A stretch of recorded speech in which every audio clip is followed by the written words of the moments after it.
Herkese salam, mən Vüsal Qərbov, First Academy şirkətinin rəhbəri. Son günlər müxtəlif xəbər saytlarında, müxtəlif kütləvi informasiya vasitələrində haqqımızda tamamilə əsassız şər böhtan xarakterli məlumatlar dərc olundu. Bəlkə qarşınıza çıxıb və ya çıxmayıb deyə bilmərəm. Təbii ki, mövzu yekunlaşıb, artıq son 2 gündür haqlı olduğumuzun da sübutu irəli sürülüb və təqdim olunub və bu məlumatlar da qarşımıza çıxır. Lakin ilk və son dəfə bu mövzu ilə bağlı rəsmi şəkildə açıqlama vermək istəyirəm ki, biz qələbə çaldıq. Ədalət qazandı, haqq öz yerini tapdı. Qısaca olaraq məlumat verim, 2024-cü ilin yay aylarında Aydan və İmaməddin Əliyevlər bizim şirkətə Almaniyada Ausbildung proqramı üzrə müraciət etdilər və təbii ki, bu proqramın uğurlu olması üçün, qəbulun alınması üçün mütləq dərəcədə Alman dili biliyinin ən azından B1, B2 səviyyədə olması lazım olduğunu hər kəs bilir və həmin zamanlar belə bir kampaniyamız var idi ki, ödədikləri xidmət haqqına və xidmət paketinə 6 aylıq Alman dili kursu aid idi və təbii ki, əlavə Alman dili üçün biz ödəniş almırdıq. Amma bəlli məsələ ki, müəllim pulsuz dərs keçmir və təbii ki, ödədikləri xidmət haqqından biz müəllimin dərsini, haqqını maliyyələşdiririk. 6-7 ay bu şəxslər dil kursuna gəldilər. Təəssüflər olsun ki, lazımi və arzu olunan səviyyəyə çatmadılar. Nə də sənədləri zamanında təqdim etmədilər bizə.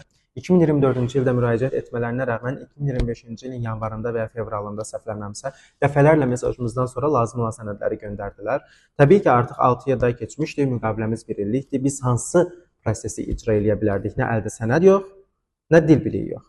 Lakin buna baxmayaraq dedik, biz bacararıq və bacardıq. Minlərlə iş yerinə müraciətlərimiz olundu. Aydan xanım üçün, İmaməddin bəy üçün birgə iş müsahibələri, iş görüşləri təyin olundu. Təəssüflər olsun ki, bu şəxslər imtina aldılar. 2025-ci ilin artıq yay aylarında biz bu şəxslərlə görüşdük ofisdə və qeyd elədik ki, bizim dil biliyimiz mənim A1, yoldaşımın A2-dir və qeyd elədik mümkün deyil, biz möcüzə yarada bilmərik sizlər üçün. Qovularsınız, deport olarsınız. Gəlin dil biliyinizi təkmilləşdirək. Dedilər ki, düşünərək. Biz yenə də öz öhdəliyimizi artıqlaması ilə icra elədik.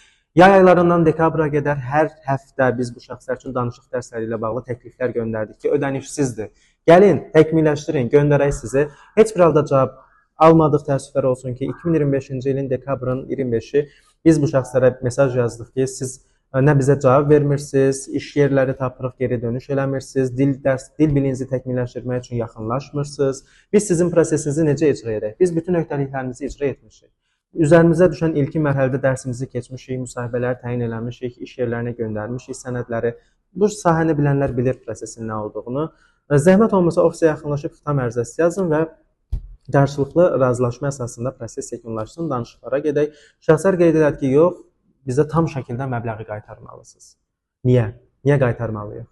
Bizim yaxşı niyyətimizdən niyə istifadə olunmalıdır? Bizim fəaliyyətimizdən niyə istifadə olunmalıdır? Niyə mənim əməkdaşımın haqqına girilməlidir? O müəllim bu dərsdən qazanır. Niyə onun haqqına girilməlidir? Bəlkə hər hansısa bir müəllim görmürsünüz ödənişsiz dərs keçən. Özəl şirkətik. Bizim maliyyələşməmiz tamamilə xidmət haqqı üzərində qurulub şəffaf prinsiplər əsasında. Təbii ki, qəbul eləmədik və bu şəxslər qeyd elədi ki, məhkəmədə görüşərik. Qeyd elədik, görüşərik. Və hətta bu şəxslərə bizim təklifimiz də oldu ki, narahat olmayın, biz sizə köməklik eləyərik, dəstək olarıq. Dedilər, yox. 2025-ci ilin dekabrından yay aylarına qədər müxtəlif qurumlara şikayət elədilər. Təbii ki, nəticə əldə edə bilmədilər.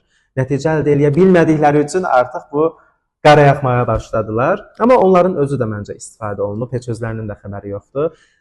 2026-cı ilin iyun ayında gördük ki, haqqımızda xəbərlər paylaşılır. Dedik, bu nədir? Orada Aydan İmaməddin yazıb. Hansı şikayəti? İşimi görmüşəm, sən getməkdən imtina eləmişsən.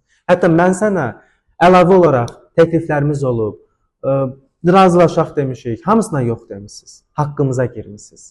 Bu şəxslərdən istifadə edən bəzi şəxslər ortaya çıxdı və müxtəlif xəbərlər paylaşıldı. Çirkab dolu, yalan dolu, əsassız, şantaj, təhdid, çox şeylə qarşılaşdıq, təəssüflər olsun ki. Amma təbii ki, biz haqlıyıq, mövqemiz bəllidir, bizə etimad edən minlərlə, yüzlərlə şəxs var. Hər kəsi bizə müraciət edir. Qanuni əsaslarla biz bu şəxslərin işini təşkil edirik. Gedirlər, uğur əldə edirlər. Bizim nəticələrimiz var, siz bizim nüfuzumuza ləkə atmazsınız. Qızıl nə qədər palçığa bulansa da o qızıldır, öz dəyərini saxlayır. Və təbii ki, biz bu mövzu ilə bağlı anında hüquqi nümayəndəmiz Türkər xanım Əliyeva sağ olsun bütün lazımi orqanlara mövqeyimizi dərc edən şikayətlər ünvanlandı ki, bəs bizə qarşı bu formada kampaniya məqsədli şəkildə kim tərəfindən icra olunduğu bildiyimiz irəli sürülür.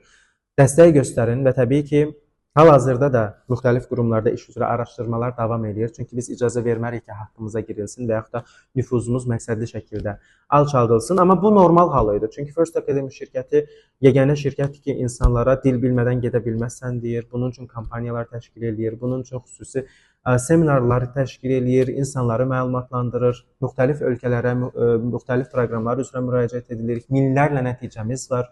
Yüzlərlə hal-hazırda uğur əldə etmiş namizədimiz var. Ölkə xaricində təhsil alır və yaxud da dönüb Azərbaycanda öz fəaliyyətini davam etdirir. Təbii ki, bunu həzm edə bilməyən şirkətlərə, şəxslər olacaq. Təbii ki, düşünəcəklər, onlar da asan yoldan pul qazanmaq istəyəcəklər, təhdid eləmək istəyəcəklər. Müxtəlif hədə-qorxu xarakterli mesajlar yazacaqlar. Hamısı əlimizdə sübutlarla var. Hamısı təqdim edildi.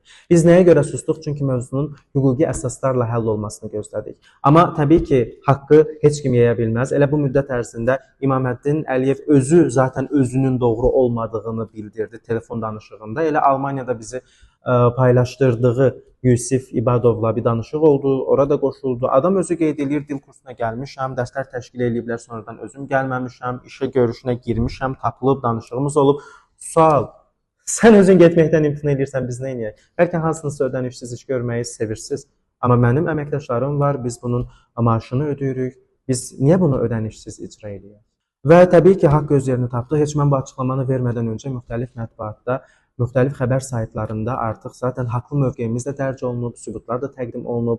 Almaniyada bizim haqqımızda mənfi fikirlər səsləndirən şəxsin özü belə Yusif bəy, yəni özü belə zaten mövzuya aydınlıq gətirib, onun özünün aldandığını da qeyd edib. Buna bağlı da videolar artıq paylaşılıb. Zaten bizə etimad edən izləyicilər, müraciətçilərimiz hər biri mövzunun əsassız olduğunu bilirdi. Biz bu müddət ərzində dünyanın müxtəlif ölkələrindən dəstək mesajları aldıq.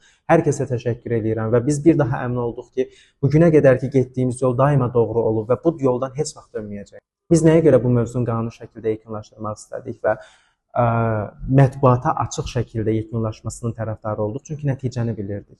Bəli, bu bir neçə gün ərzində təbii ki, bizə inanmayanlar da oldu. Müxtəlif mesajlar yazan da oldu. Amma təbii ki, biz bunu sübut elədik. Göstərdik ki, biz haqlıyıq. Daima haqlı olmuşuq və haqlı olacağıq. Çünki gördüyümüz işə cavabdehik. Heç kəs, heç bir qurum, heç bir şirkət heç kimi ləkələyə bilməz. Haqsız yerə heç kim heç kimə böhtan ata bilməz, şər ata bilməz.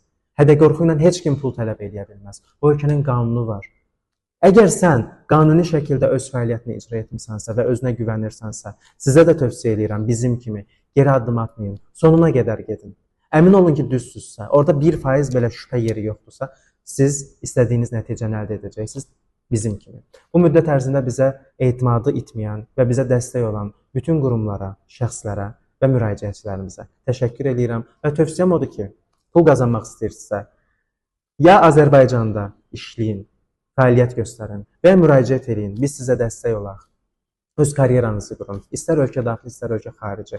Amma kiminsə haqqına girərək, yalan danışaraq pul qazanmayın. Bu yaxşı deyil. Bunun nəticəsi sizə zərərli olur.